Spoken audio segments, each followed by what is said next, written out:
आणि तो ते जे 10वीचं वर्ष होतं ना, फक्त अभ्यास अभ्यास अभ्यासच होता. तरी देखील काही मोमेंट, काही अविस्मरणीय क्षण ते कायम म्हणजे माझ्या कोणती मेमरी असते त्याच्यात गेलेले. ते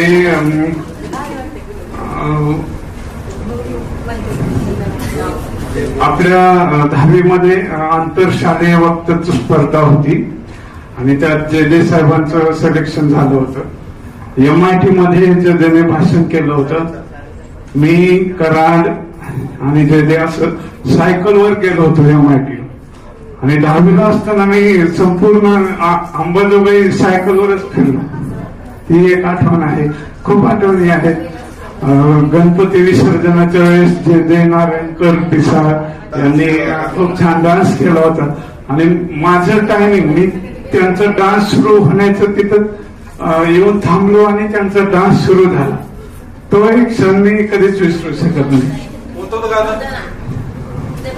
माझ्या लक्षात नाही आलं गप.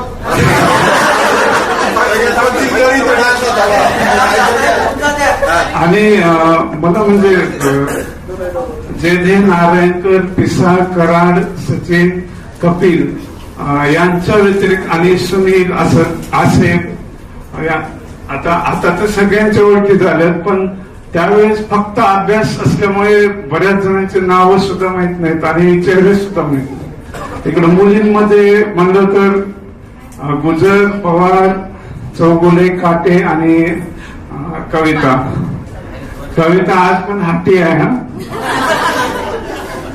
तिला आता आपल्या शाळेमध्ये सगळे बसायला सांगत होते तरी नाही बस. आणि अशा परिस्थितीत सुद्धा ती 10वीला वर्गात हुशार होती आपल्या मुलींमधून.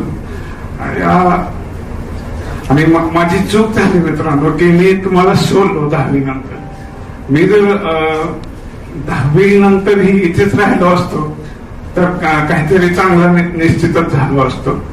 पण तरी पण आताही आहे. आधी तू भोळाच आहेस, काय आमच्यासोबत राहिला असतोस तू बिघडला असता. तिकडे गेला योग्य निर्णय घेतला.